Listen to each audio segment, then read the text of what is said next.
Show us your tips, Daggy and Beaver, with you to recap our thoughts and maybe see what's changed since the Magic Millions meeting didn't happen the other day, Beaver. It was a weird little Saturday afternoon. We had early racing, late racing, not much racing in the afternoon though. So yeah, it was a bit all over the shop, wasn't it? Yeah, it was a bit hard to come to grips with. Actually, it's kind of threw the punting out for the day.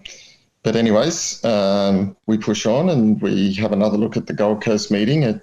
Not a lot has changed, but probably the track has changed a bit because it is a heavy 9, and so it just might alter a few of the chances. Yeah, well, I didn't even factor weather into my thoughts when I did the form last time, so I've revisited some of that as we'll get throughout the card. As far as I can tell, the rail's still in the same spot there, which is a metre off from the 950 to the 350 through the remainder. From my reports, still rain affected, but much better than it was last week. So we'll see how we go. We kick off. It's a bit of a reshuffled card too. We kick off with the Magic Millions sprint to start the day. Or the Qtis Open, I should say. 1,300 metres. How are you going to kick us off here? Yeah, I'm going to stick with Indiscreetly here. In the first, I think it presents nice value around the $6 mark. First up here, it does have good first up form. Has gone well in the softer conditions in the past, and I think this sets up nicely. Gate 4 can get us off to a good start. I agree, and if anything, the wet track's played a little bit into its hands. So I'm keen around the $7. A good each way start to the day here. In fact, I already took the $7 before the show started, but yeah, mounts well, has trialled well, track suits. Happy to kick off that way. The second is the staying contest, 2,200 metres Sub-Zero Magic Millions Cup. I am going to stick with Skylab here, coming down from Sydney. No luck in just chasing through Diamond along the fence there last time out. I think this track will play. You want to be getting to that outside, as we saw as it progressed in the two races we saw on Saturday. And that suits Skylab here, coming down the outside. Hopefully Collett gets it into clear air. I think it's a nice each-way play from Street Dancer, who's honest and going well enough. And around the double figure mark, again, soft track suits. So they're the two I'm going to sort of play in this. I was a bit of some of these old stays at the top have just been out of form for too long for me, so it was looking that way. What do you think of this one? Yeah, I've gone for deficit at the double figure odds here. Really liked the way that it got the sit, and when it got out last start, it was held up for a bit. Looked like it might have been a good thing beaten, but got out and ran over the top of them. 52 kilos is nice. I think it can handle the softer going as well, and think it's suited by the 2,200. So I've got it on top as the hardest to beat. Beauty. The 2-year-old $2 million Classic is race 3. They've shuffled that up the card.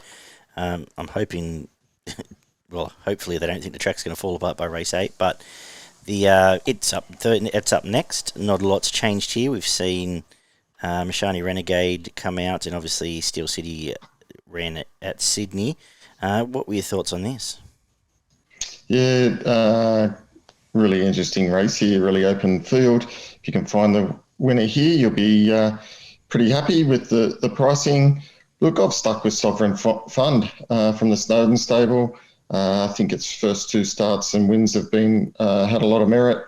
It is drawn a bit wide here in the 15, but I think it's got enough pace to come across and get into a good spot, if not lead them. So I've got it on top. Hardest to beat, Platinum Jubilee. I think it can be hard to beat, and I think Croatian Bell can also run a very nice race. Beautiful. I like Sunsource here at a price at the $23. It maps inside gate there with Mark Zara going on. Just looking at this Zoostar out of a Sebring mare, looks pretty good for the wet for me. But that last one, Chasing Sovereign Fund, that was barrier trial. It was never in the hunt there, given up too much of a start. Now in a proper race, I think runs well at the 20s. I think Fire Lane runs well again, has had a couple of gets onto the wet, but he's running well and has beaten up some key rivals here, coming here. Admittedly, they were first up. 20s as well, and Skirt the Law bouncing along up on the pace may give you a sight. So just a little bit, well, obviously just a little bit against the hot Sydney form, so we'll see how that all stacks up on the wet. Miss Cooter, Craig Williams coming off another one, goes in my early quarter there.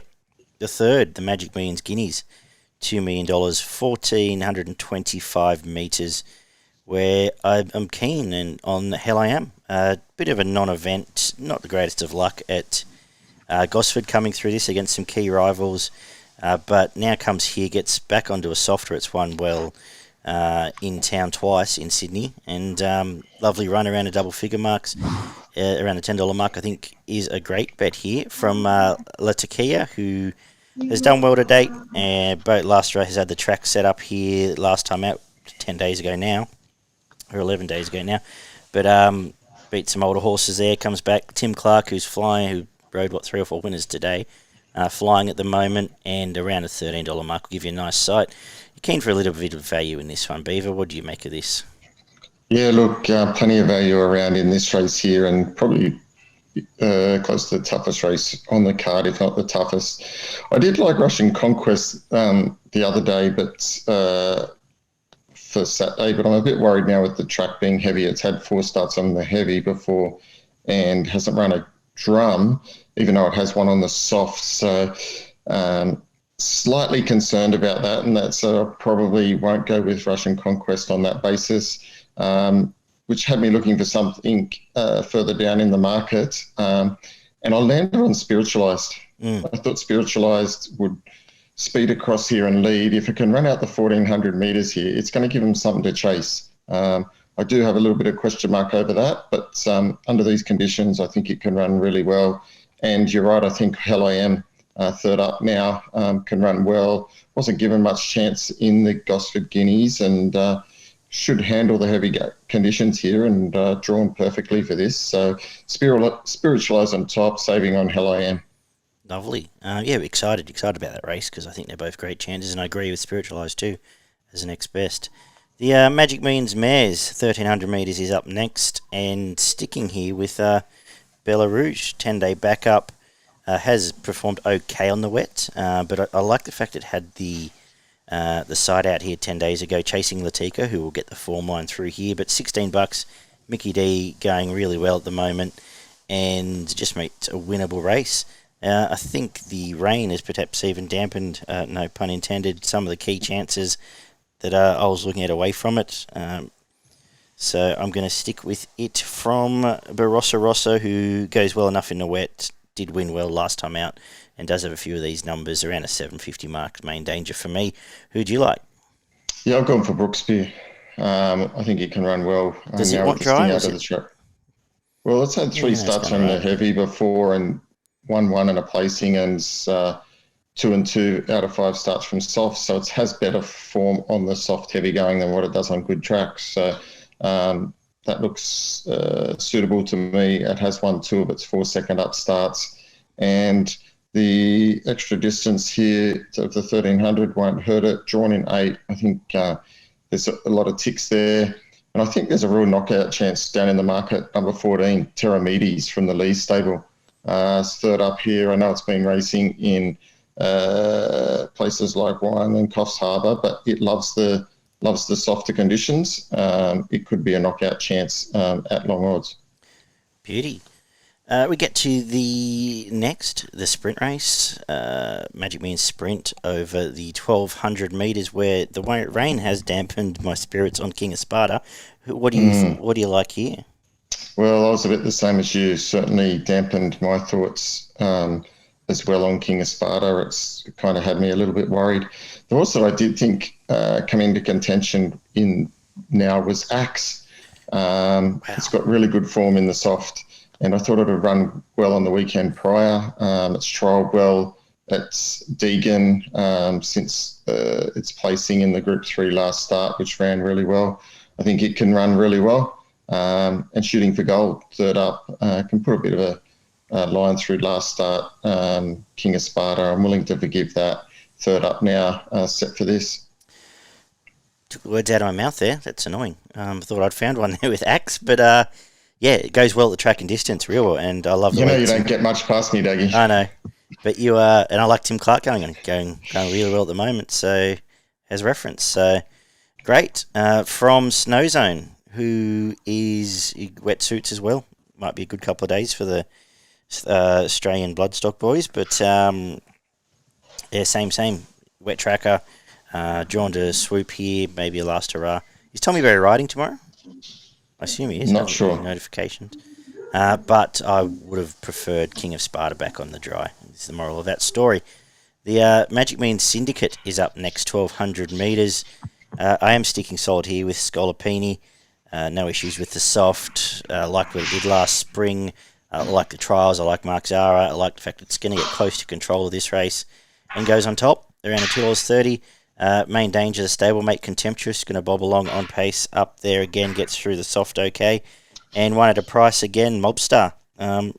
Chase Spiritualised last time out. Inside gates are concerned, but hopefully it might get a lucky up and under run off the fence there. Around the 30s will go in my quaddy later in the day here. What do you like? Yeah, I like Scallopini as well. This all things point to it in this race. Goes well first up, goes well under these conditions, drawn in the 6, and Zara aboard, tick, tick, tick. So clear on top for me, but definite knockout chance and safer bet is Rangers. Been good the first 2 starts, and again, another horse that doesn't want a bit of sting out of the going. K12 doesn't hurt. It's got Tommy Berry on it, so if he's riding. I assume he must be. I can't see any notifications, so we'll work with that. When was his suspension supposed to start? I haven't read. I know he's got 12 months, but I assume he's probably taking existing bookings. That's generally what they're allowed to happen. So I assume after Saturday. I assume he rides around week and that'll do. Unless I hear otherwise. The 8th is the Magic Millions Cup. 14.25 wraps us up. Who do you like in the last? Well, what do we do here? I did surely not Superium on the wet. Yeah, I don't even know if it'll start. No. What do you reckon? I would be dubious for the Hawks to start it. He's up there. It's $1 million race. I mean, why not? May as well. Yes. Yeah. But happy to pen it now. Yeah, I'm happy to pen it now as well. I don't think it's going to handle these conditions. Given the state of the track now, I've gone back to Oscar Zulu from the inside gate. I think he can posse up nicely, and the sting out of the track suits, it's going to be hardest to beat. And keep an eye out for Paladas if they're swooping home. It can run over the top of them. So that'd be the 2 I'm looking at. Paladas on top for me. Jason Colt's a great wet track jockey. I assume they're going to be coming down the outside by this stage of the day. So around a $10 mark on top from Emerald Kingdom, who will posse up, gets a nice run here under Jimmy Byrne. And it was a nice enough win last time out. So going to stick with those 2 both at the each way price. So some revised thoughts. I don't know if you want to throw out another quaddy here, Beaver, or... Yeah, happy to throw a quaddy up for you, mate. Right, let's see how we go. Done my work here. Yes, let's see how we go. I'm going to go in the first leg. Number 1, Kiku. Number 6, Barossa Rossa. Number 8, Brooke Spear. Number 12, Belarus. Number 14, Teramides. In the second leg, race 6, I'm going number 1, King of Sparta. Number 3, Shooting for Gold. Number 7, Axe. And number 9, Snow Zone. Beauty. In the 7th, I'm going number 2, Scallopini. Number 3, Rangers. Number 10, Rubitar. And number 13, Hidden Wealth. And to finish the day, I am going number 1, Vega 1. Number 2, Emerald Kingdom. Number 5, Oscar Zulu. And number 19, Paladas. Lovely. Have you got a best and value on the revised Magic Millions card? I do. My best is race 7, number 2, Scallopini. And my value bet comes up in race 6, number 7, Axe. I better go something different then. Eh? Let's go my best race for number 7, Hell I Am. Let's go out on a limb. And value will come home in the... Actually, we'll make it early on here. What was it? Race 1, number 6, Indiscreetly. Can run well to price, but all through the card I think there's value to be had. So keen to bet. Actually, hopefully the track, from like as I said earlier, all reports are it is in much better condition, so we should get through the day. Have you had a look through anything else on Thursday Arvo? Pakenham, we've got a bit going on, Pakenham. Yeah, I did have a quick I did have a quick squiz at Pakenham, and I come up with a few there. And just what's happened here? I've lost my. I'll jump in quickly. Just a couple for me at Pakenham. Race 2, number 5, Keitel. I think it's a talented horse, saved from last week. That's what I had as well. Sorry, I thought it was race 1. No, that's race right. 2, number 5, Keitel. Yep. And race 5, number 2, Blood Oath. So easy to remember for me. What have you found? Anything else through the card? Yeah, I found. Why is my screen playing up here? Race 5, number 5, I had set to profit, presuming. Thought it could run really well. And later in the program, I had race 7, number 7, Electrify. Beautiful. And a few at Tamworth. Nice day, I think, there for the Australian Bloodstock team. Cody Morgan, race 1, number 2, Satay Chicken. Race 2, number 2, Saby Park. And race 6, number 6, Seguso. All heading out to Tamworth. I think they can all run really well out there. Anything else out wider, up north? What else No, that's it for me, mate. Nothing else for me, mate. No worries. Thanks for joining us to revisit our thoughts on the millions. Thanks, punters, for tuning in. Check out progretracing.com.au as well as our socials. Show us your tips across wherever we are, Facebook and Twitter. We'll be back on Friday morning to look at Round Week and the Valley. Some good racing come out. We're already getting into some of the early autumn black types. Stick with us. We'll find plenty of winners as we hit autumn on the road to the championships now. Take care, guys. Take care, punter. Good luck with young fella tomorrow, and we'll talk soon.